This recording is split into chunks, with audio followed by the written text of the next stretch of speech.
Did Venom let there be carnage? I don't know. Let's find out. Hey everybody, and welcome to this week's Take 2 reviews. This week's review is Venom, Let There Be Carnage, the sequel to 2018's Venom. It's a decent movie. It's, a Marvel movie, so if you're not into any of the Marvel movies, you're not going to want to watch it, but it is a Sony Marvel movie because Sony still owns quite a bit of the Spider-Man, all that jazz. But yes, it's a sequel to the first. It stars, what is his name? He played him in Tom Hardy, as Eddie Brock, as Venom, and that's pretty good. It's still the same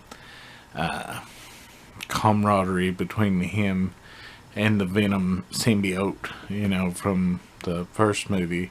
They've been together for a while, and they've learned each other's ins and outs. But it's a dreadfully slow movie, at least in the first half, at least.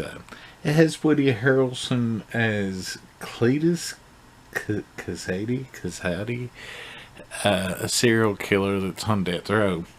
And Tom Hardy's character, Eddie Brock, he's a reporter. And, that's how, in the comics, he ended up with the Venom suit, but it wasn't the way it was in the movies. It was because he had been trying to follow Spider-Man and ended up with Spider-Man symbiote suit. But anyways, Eddie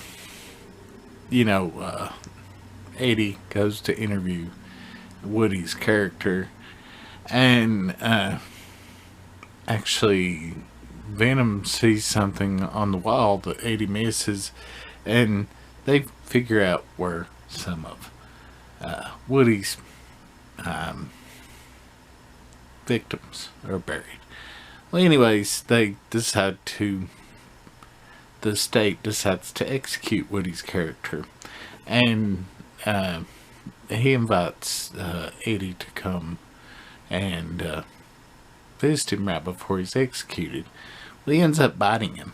He doesn't know there's a symbiote in him, but that makes a change in him, and it ends up that Venom's blood turns Woody's character into a symbiote as well, and that's Carnage. Now, I never read enough Carnage in the comics to remember how Carnage came about, but things start speeding up after that, and Woody's character, right when they're trying to execute him, he turns into Carnage, does a lot of carnage, and gets the hell out of there. And the rest of the movie is just basically fighting against each other, tit for tat stuff. But it's pretty good. It speeds up and makes it enjoyable. And the other part is Venom and Eddie kind of have a falling out in the first half, because it's kind of like being possessed when he has the symbiote in him, and he just gets tired of that, and they kind of split up for a bit. But is it a movie you should go out and buy? No. It's not bad, but I wouldn't pay full price for it. If you see it, $10, sure. If you see it with the other one for $20, sure. But on its own, it's not anywhere near as strong as the first one to me. It's not a terrible movie by any means, but it's not like, well, I want to watch it again right after I watched it. And, that's a good movie to me when I want to watch it again right away. And it's not one of those. Anyways, we'll see y'all next week for another movie.